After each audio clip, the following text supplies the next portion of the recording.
functions. This time we're going to look at polynomial functions of higher degrees. So maybe they're cubed, fourth, fifth, things like that.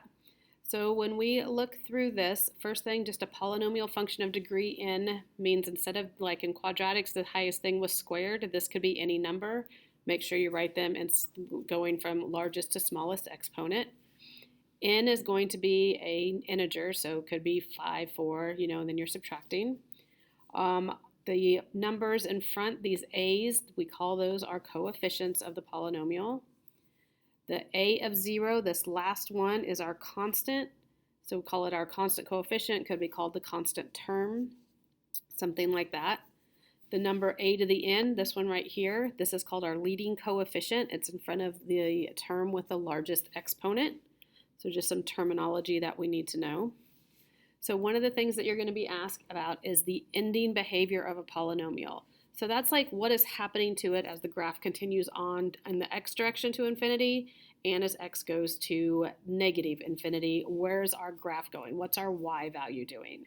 So we have some different rules on this. So if our p has odd degree, so if that means if my largest exponent is odd, then this is what's going to happen. If our largest exponent is odd and our leading coefficient is a positive, you have to look at that. Odd degree, leading coefficient positive. Then our y goes to infinity as our x goes to infinity. So you can see going in the x direction, both are going x to infinity, y to infinity. As we go to negative infinity with our x, our y is going to negative infinity. So that's what our graph is doing at the ending. Your answers are going to be these y approaches negative infinity as x approaches negative, or y approaches infinity as x approaches infinity. If we have an odd degree, but our leading coefficient is negative, then notice it's backwards. In this case, up here, as y goes to infinity, as x goes to negative infinity, and y goes to negative infinity as x goes to infinity. That's what happens when I have an odd degree and depending on if my leading coefficient is positive or negative. If I have an even degree, so my largest exponent is even, and my leading coefficient is positive, then y goes to positive infinity as x goes to negative infinity, and y goes to positive infinity as x goes to positive infinity. So both of them are just increasing all the time. If my leading coefficient is negative, then notice now they continue going down. So y goes to negative infinity as x goes to infinity, and y goes to negative infinity as x goes to negative infinity. So they do the same thing when I have an even degree. They do opposite when I have an odd. So you will be asked to write these as your answers depending on what is happening with your degree and if you have a positive or negative leading coefficient. So if we look at an example, we want to determine the end behavior. So what we want to look at is our degree and our leading coefficient. So pick the term with the largest. So we're going to look right here. So you can see my degree is 4. This is my degree. My leading coefficient is negative. And then we have to determine what happens. So we have a degree of 4, leading coefficient of negative. So that means it's an even degree and a negative leading coefficient. So if you go and match that up with what I just gave you, you can see that y goes to infinity as x goes to infinity. So this is one answer. You have to have two, one for each end. And y goes to negative infinity as x goes to negative infinity. As you can see from the graph, they're both going down. If you were to plug that into your calculator, this is what you would get, and you can see that y is going to negative infinity both times. But make sure you're writing your answers like this. Here's another one. I have my largest one right here. So in this case, I have a degree of 5 and a leading coefficient of 3. So I have odd degree and positive leading coefficient. So go in and find odd degree, positive leading coefficient, and what do you see? You see y goes to infinity as x goes to infinity, and y goes to negative infinity as x goes to negative infinity. Okay? You could also plug that into your calculator and look at a graph like we did on the last example. So remember, you're always going to have two answers because you're always going to have as x goes to infinity and negative infinity and what is happening to our y when we look at that. Next, we want to be able to find what we call real zeros of polynomials. So if we have a polynomial function and c is a real number, the following statements are all true. They all mean the same thing. C is a 0 of the polynomial. X equals C is a solution to the equation, so it's a 0. It's also an x-intercept. X minus A is a factor of the polynomial. This should say X minus C, not A. And C is an x-intercept of the graph. All these things are true and are equivalent and mean the same thing, which will just be helpful when you're asked for things, because when you might be asked for a 0, you might be asked for an x-intercept. They all mean the same thing. So one of the things we'll be looking at is the shape of the graph near a 0, which is where it crosses the x-axis. So it can have multiplicity of m, meaning a 0 can happen more than one time. So here's our general rules. If m is odd, the graph crosses the x-axis at C. If m is even, the graph touches the x-axis. So that would look something like this. If m is odd, which means my exponent is a 1, 3, 5, 7, then the graph is going to go through, you can see by our graphs, it goes through C one way or another. If my m is even, so if my exponent is squared, 4, 6, then the graph is going to touch at that point and go either right back up or right back down. So that helps with your multiplicity and how many times that the 0 happens at that point. So when we look at this and we want to find the zeros for the polynomial function, we're going to look at this one, negative 2x to the fourth minus x cubed plus 3x squared. What we're going to do today is we're going to factor this. So what we're going to do is we're going to set this equal to 0, and we want to solve for x. So first thing you're going to do is factor the function. So in this case, factor out your GCF. It has an x squared in common.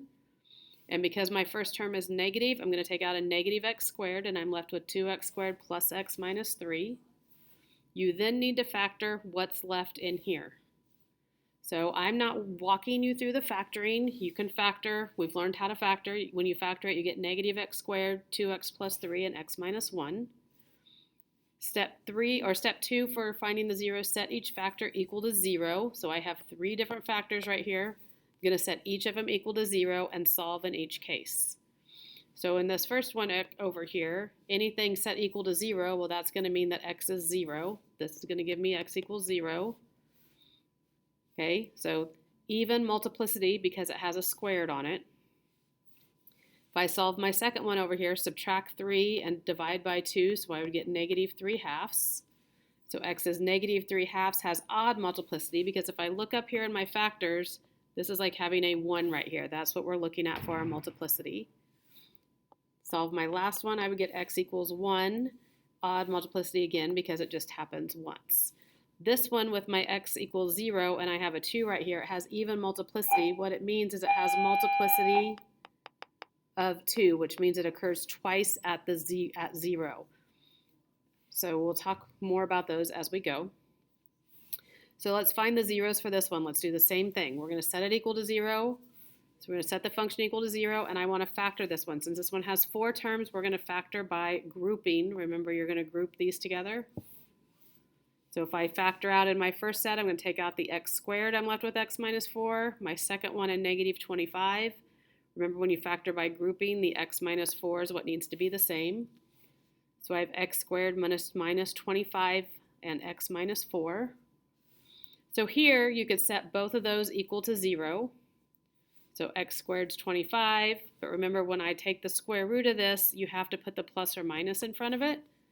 So this would be x equals plus and minus 5. X minus 4 equals 0 would give me x equals 4. Another thing that you could do up here, x squared minus 25 is perfect squares. You could factor this down one more time to x minus 5, x plus 5, and then you still have your x minus 4. And then you're setting each of these equal to 0. You would still get 5, 5 here, negative 5, and 4, which are the 3 answers I got down here. All of those would have multiplicity of 1. They only occur one time. This occurs once, once, and once. All of our exponents are 1. So they all have odd multiplicity and occur once. Then sometimes after everything you do today when it comes to this, you're going to be able to factor them and find your zeros. It might ask you your multiplicity.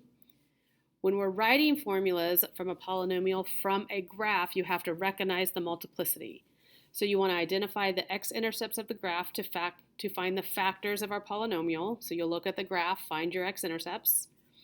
We're going to examine the behavior of the graph at the x-intercept. So we're going to determine if it has even or odd multiplicity at each one of our zeros. We're going to find the polynomial of least degree containing all of the factors found in the previous step. We'll use any other point on the graph to determine the stretch factor, which is the a. If you think about in chapter 2, we wrote functions from a graph and we always had to find a. We're going to have to do the same thing here.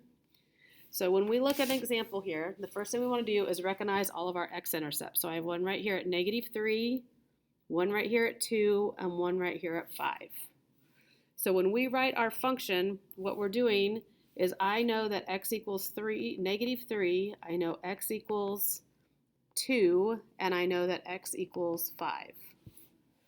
At -3 and 5, it goes through it, so that means this only occurs one time at -3 and 5, but at 2, it touches and comes back down, which means it has even multiplicity, which means this one happens times 2, it happens twice.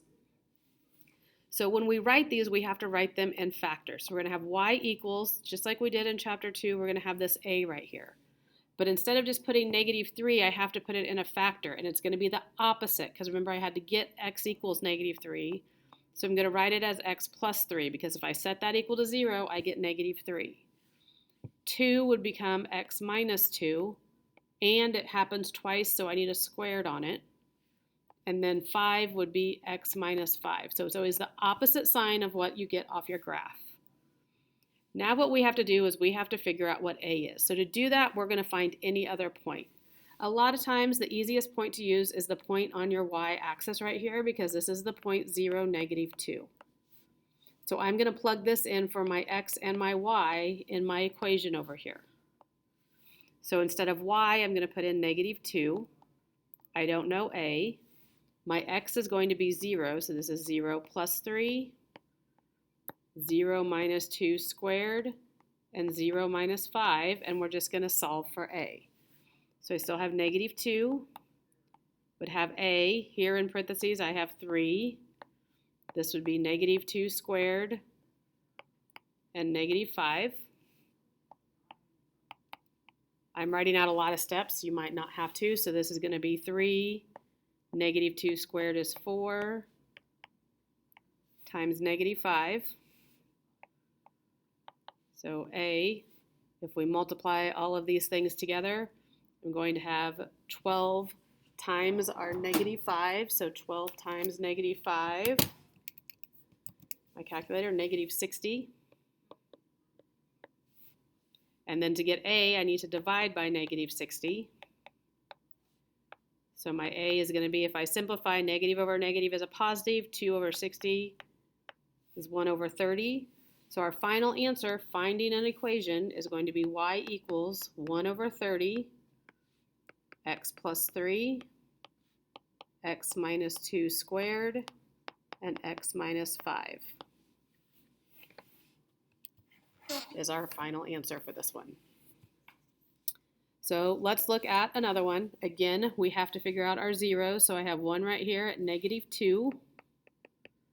And again, it happens twice because it just touches it. I have one right here at 1 and one right here at 2. So plugging it in, you'd have y equals, you always have this a out front. So it's opposite sign, remember, so it was -2. I make it x plus 2, and I have 2 of them. I have an x minus 1, and I have an x minus 2. Find a point to plug in. Again, I'm going to use this one right here. I'm going to use 0, -4. So this will give me -4 equals a. So I would have 0 plus 2 squared, 0 minus 1, and 0 minus 2. So -4 equals a. So here and here I'd have 2 squared is 4. Then I would have -1 and -2. So -4 equals a. If I multiply 4, -1, and -2, I get 8. Divide by 8. So a is going to be a -1/2. So my final answer is y equals -1/2 times x plus 2 squared times x minus 1 times x minus 2 is our final answer. Okay, so if you have questions on any of this, please let me know. That is the end of our lesson. Your assignment is twofold today. You have a 3-2 web assign that is all of your ending behavior type things and finding zeros, and then you have a worksheet that has 6 questions like these last 2 examples where you have to write equations from the graph. So I'll hand the worksheet out in class or/and it will be on Canvas that you can get it from there also. Please let me know if you have any questions.